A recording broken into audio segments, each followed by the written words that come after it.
অতি কৈছে নেহৰ মুগাৰে মুহুৰা ঐ তাতো কৈছে নে হৰৈ মাকো তাতোত কৈছে নেহৰ ৰঙালী বিহুতি ঐ নাপাতি কেনেকৈ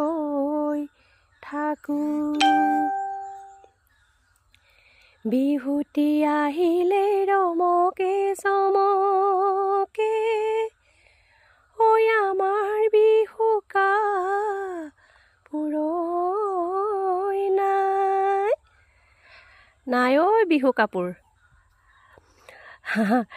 ৰাইজ বিহু বুলি এফাকি লগাই দিলোঁ আৰু দেই বেয়া চেয়া নেপাব এয়া বিহুৰ আয়োজন চলিছে আপোনালোকৰ কেনেকুৱা হৈছে আয়োজন জনাবচোন কমেণ্ট কৰি মই এয়া আজি তিলপিঠা ঢেঁকীত খুন্দি আনিলোগৈ ঘৰত যিহেতু ঢেঁকীটো বেয়া হ'ল সেইকাৰণে পুৰণা ঘৰ আছিলে আমাৰ তাতে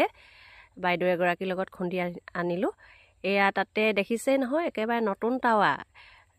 শিৱৰাত্ৰিত যে কৈছিলোঁ বস্তু এপদ আনিলোঁ বুলি এয়া বস্তু দুপদ আনিছোঁ এখন আনিছোঁ এইখন তিলপিঠা বনোৱা টাৱা আৰু এখন আনিছোঁ মানে পৰঠা চৰঠা বনাব পৰা ডাঙৰ টাৱা এখন আনিছোঁ সেইখনো বাৰু আপোনালোকক কেতিয়াবা দেখাম এয়া বনাই আছোঁ আৰু তিলপিঠা ৰাতি 12:30 বাজিলেগৈ বনাওঁতে কি কৰিব আৰু কেমেৰামেন নাই যে কোনেও কেমেৰা ধৰি দিব নিদিয়ে মানে নাই আৰু ল'ৰাটো শুলে সেইকাৰণে নিজেই এখন হাতে কেমেৰা ধৰিছোঁ আৰু এখন হাতে পিঠা বনোৱা লাগিছোঁ যেনে তেনে ভিডিঅ' এটা বনামেই আৰু নহয় জানো পিঠা বনোৱা বিহু বুলি এয়া বনাই আছোঁ আৰু কেনেকুৱা হৈছে পিঠাকেইটা জনাবচোন দীঘল টাৱা ডাঙৰ টাৱা পাই একেবাৰে ওৰৰ পৰা মুধলৈকে দি দিছোঁ দেখিছেনে পিঠাটো কিমান দীঘলকৈ বনাইছোঁ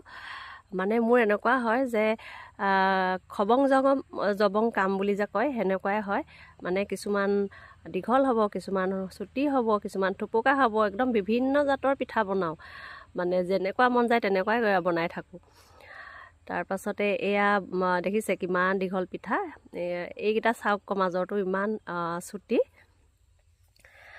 তাকে তিলপিঠাকেইটা বনাই ল'লোঁ আৰু এইকেইটা বনাই নল'লে আকৌ বৰ ডাঙৰ কাম এটা থকা নিচিনা লাগে নহয় তাৰপাছতে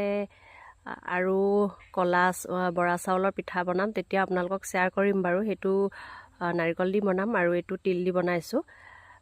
আপোনালোকে কেনে পাইছে জনাবচোন ভিডিঅ'টি মানে পিঠাখিনি সুন্দৰ হৈছেনে বাৰু এয়া চাওক এইটো